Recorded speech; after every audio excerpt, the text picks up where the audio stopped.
말씀의 변화를 누리는 하루 벌스데이. 오늘 91번째 시간입니다. 오늘 함께 살펴볼 말씀은 느헤미야 13장 1절부터 14절까지 말씀입니다. 그날 백성에게 모세의 책을 읽어주었는데 거기에서 그들은 다음과 같이 적혀있는 것을 발견하였다. 암몬 사람과 모압 사람은 영원히 하나님의 총회에 참석하지 못한다. 그들은 먹을 것과 마실 것을 가지고 와서 이스라엘 자손을 맞아들이기는커녕 오히려 발람에게 뇌물을 주어서 우리가 저주를 받도록 빌게 하였다. 그러나 우리 하나님은 그 저주를 바꾸어 복이 되게 하셨다. 백성은 이 율법의 말씀을 듣고 섞여서 사는 이방 무리를 이스라엘 가운데서 모두 분리시켰다. 이 일이 있기 전이다. 우리 하나님의 성전의 방들을 맡고 있는 엘리야십 제사장은 도비아와 가까이 지내는 사이이다. 그런데 도비아에게 큰 방 하나를 내주었다. 그 방은 처음부터 곡식재물과 유향과 그릇과 레위 사람들과 노래하는 사람들과 성전 문지기들에게 주려고 11조로 거둬들인 곡식과 새 포도주의 기름과 제사장들의 몫으로 바친 재물을 두는 곳이다.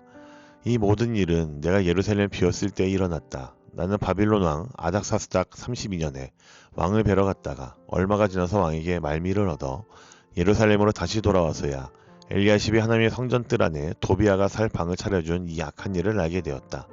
나는 몹시 화가 나서 도비아가 쓰는 방의 세간을 다 바깥으로 내던지고 말하였다. 그 방은 깨끗하게 치운 다음에 하나님의 성전 그릇들과 곡식재물과 유향을 다시 그리로 들여다 놓아라. 내가 또 알아보니 레위 사람들은 그동안에 받을 몫을 받지 못하고 있었다. 그래서 레위 사람들과 노래하는 사람들은 맡은 일을 버리고 저마다 밭이 있는 곳으로 떠났다. 그래서 나는 어쩌자고 하나님의 성전이 이렇게 내버려 두었느냐고 관리들을 꾸짖고 곧 레위 사람들을 불러 모아서 다시 일을 맡아보게 하였다. 그랬더니 온 유다 사람들이 곡식과 새 포도주와 기름의 11조를 가지고 와서 창고에 들여다 놓았다. 나는 셀레미야 제사장과 사독 서기관과 레위 사람 부다야를 창고 책임자로 삼고 마따니아의 손자이며 삭굴의 아들인 하난을 버금 책임자로 삼았다. 그들은 모두 정직하다고 인정을 받는 사람들이다. 그들이 맡은 일은 동료들에게 돌아갈 몫을 골고루 나눠주는 일이었다. 하나님, 내가 한 일을 기억하여 주십시오. 하나님의 성전을 보살핀 일과 예배를 드릴 수 있도록 정성껏 한 이 일을 잊지 마십시오. 아멘. 여러분, 좋은 아침입니다. 오늘 본문은 우리가 신앙생활을 하면서 왜 끊임없이 회복을 말해야 하는가를 보여주는 장면입니다. 성벽도 재건되었고 감사의 예배도 드렸지만 느헤미야가 잠시 자리를 비운 사이 예루살렘 성안, 그것도 성전 안에서 거룩이 무너지고 타협이 자리 잡게 되는 것을 볼 수 있습니다. 하지만 느헤미야는 다시 돌아와서 하나님의 집을 회복하기 위한 철저한 정리와 결단을 시작합니다. 오늘 본문은 율법의 낭독으로 시작이 됩니다. 모압 사람과 암몬 사람은 하나님의 회중에 들어올 수 없다는 그 말씀을 낭독하죠. 그런데 아이러니하게도 엘리야십 제사장은 그 모압 사람 도비아에게 하나님의 성전 안에 있는 가장 큰 방을 내어줍니다. 도비아는 예전에 느헤미야의 성벽 건축을 방해했던 인물입니다. 혹시 기억하시겠습니까? 그런 사람이 지금 성전 안의 공간을 차지하고 있는 것이죠. 예루살렘은 성벽을 세웠지만 거룩한 질서까지 지켜내지 못했던 것을 알 수가 있습니다. 여러분, 우리의 삶도 그렇습니다. 겉으로 보기엔 다 회복된 것 같아도 내면에 타협이 들어오면 우리의 거룩이 무너집니다. 말씀은 단지 듣는 것이 아니라 삶의 틈을 비추고 정리하게 합니다. 여러분, 지금 나의 성전 안은 또한 내가 성전이라고 하는데 과연 정리되어 있는가 한번 돌아보십시오. 느헤미야는 돌아오자마자 즉시 도비아의 모든 물건을 성전에서 내쫓고 방을 정결하게 하고 예배에 필요한 물품들을 다시 갖춰 놓습니다. 그리고 성전 봉사하는 레위인들이 다시 돌아오도록 조치합니다.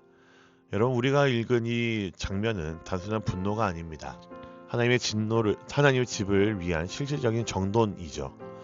말로만 예배를 회복하자라는 것에서 그치는 것이 아니라 실제로 무너진 질서를 세우기 위해 몸을 움직인 회복의 리더십이라고 할 수가 있습니다. 여러분, 회복은 말로 되는 게 아닙니다. 내 안에 예배가 무너졌다면 하나하나 다시 정돈하고 회복해야 합니다. 성전의 물건을 다시 갖춘 느헤미야처럼 나도 내 삶에서 예배의 자리를 다시 정비해야 합니다. 성경책을 다시 펼치고 기도의 시간 다시 한번 세워보는 것, 여러분, 이것이 회복의 시작입니다. 본문의 마지막 부분에서 느헤미야는 기도합니다. 나의 하나님, 내가 이 일을 한 것을 기억해 주십시오. 주의 집과 그 안의 예배를 위해 내가 얼마나 애썼는지를 기억해 주십시오. 여러분, 거룩은 한번 세운다고 유지되는 것이 아닙니다.